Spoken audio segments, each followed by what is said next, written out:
We all have these fucking stories. Back to Zoraida. Anyway, I got high on the drugs and shit, and what really happened with Zoraida was this. Zoraida was taking care of me. Okay, she wasn't giving me kilos or ounces of coke. I would go to her house and get like a gram from her. 2 grams, 3 grams. No big fucking deal. I started trying to be a fucking dealer. Here she is telling me, listen, man, don't fuck with that stuff. If I'm giving you this and you're selling it to one of your friends, that's one thing. But if you're out there selling it on the street, you're going to end up fucking in jail, and then I can't help you. And I'm like, no, I'm just selling it to my friends. And that was the truth. I was just giving it to like a friend of mine. It wasn't the coke that I would usually, that I liked. My friends didn't want it that strong, so this is what I gave to them. She didn't want me to sell coke. But, I'm watching, I'm watching all my friends being big shots, and I'm fucking poor, and I'm fucking broke, and I'm fucking making a fucking shitty wage like everybody else. I mean, what would you have done? So I started trying to sell coke. I was a horrible coke salesman. I would do good for a week, and then I would snort everything, and then people would be looking for me for 2 weeks, and I'd have to disappear for 2 weeks, and then I'd come back. It was fucking hell. So I went to Miami, and I fucking, a friend of my mother's thought that I was top-notch friends with, like, the mafia. They had Carmine Balzano confused. So this guy kept fucking looking for me. People kept telling me on the streets, Muñeco's looking for you. This guy in Miami. Not to hurt me, but he wanted to talk to me because some chick had given his son a hot shot up at Englewood Cliffs or something, and he wanted the people that gave his son the hot shot, he wanted them killed, and he was looking for somebody to kill him. So he wanted to talk to me about talking to one of my mafia buddies about killing these people. This was my life at 1984 when I was 21. So if you think you got problems, listen to that fucking story. So here I am talking to this guy, and I'm like, yeah. I'll get the mafia to fucking kill the fucking people, but you got to give me a good price on a fucking kilo. He's like, no worries. I'll give you fucking wholesale prices. So I was working with him, and I was doing okay, but you know how the fucking story goes. If you throw enough spaghetti against the wall, it's going to fucking stick.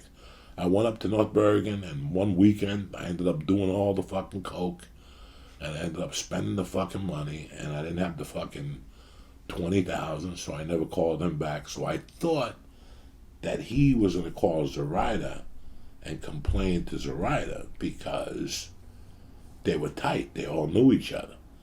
So I was scared if I called Zoraida, she was going to give me a fucking tremendous ear beating, make me go down there and pay him and say all this shit. So what did I do? I took the easy road because I was a fucking loser. I just stopped calling Zoraida like in September of 84.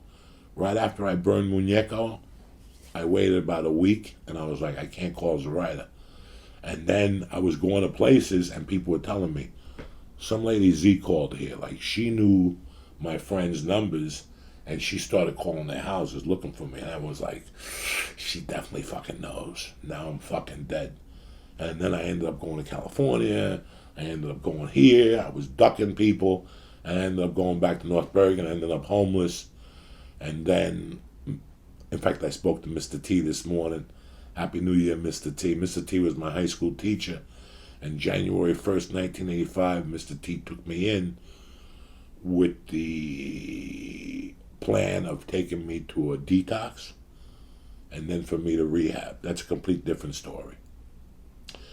But after T picked me up and I got to sleep for 2 weeks and relax and get my head together and get the cocaine out of my system, I was like, fuck, Zoraida.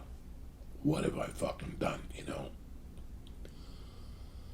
I picked up the phone. I remember I was out in the street somewhere and it was like a fucking payphone, you know. I picked up the payphone. I called her. She's like, where the fuck have you been? Do you know what happened to me? She goes, I've been calling for months looking for you. Where have you been? And I go, you know what happened? And she goes, I don't know what happened. She goes, you know what happened?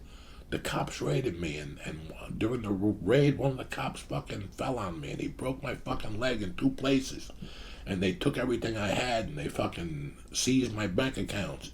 And she goes, they put a lien on my fucking house and all this, and where the fuck were you when all this happened? You didn't call one fucking time to check up on me. And guys, I gotta tell you something. It broke my heart because she was absolutely right. She had been there for me for everything. And what? Because of cocaine? I didn't call her back, and she didn't even know.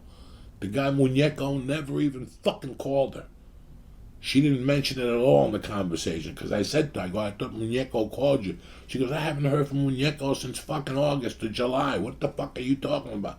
So I was like, I didn't talk to you because I didn't tell her that because I thought Muñeco, and she's like, this is not good. I was there for you when your mother died, and she was right.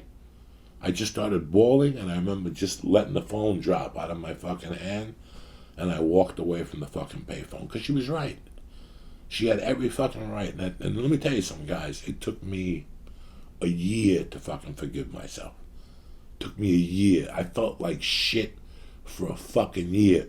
But I made the decision that if I ever had a friend again, that changed everything for me. That changed everything for me. That Zoraida phone call is the reason that I still talk to Danny B, Jimmy Labrano, Timmy Holloway, Georgie K, Jimmy V, my man Anthony Veneri. The reason why I talk to all those guys after 45 fucking years, because we're talking, I know these guys since 75, 73. The reason why I talk to these guys and all the people who covered my ass when my mom died was because I didn't want them to feel like Zoraida did on that day. I could be the biggest fucking scumbag in the world, but I could also be your best fucking friend. When I'm your fucking friend, man, I'm your friend to the fucking end. I will fucking drive there with you. I don't care about the felony. I don't care about the gun. I'm not a Hollywood guy. Somebody fucks with you, I'm your friend. It's lights out, dog.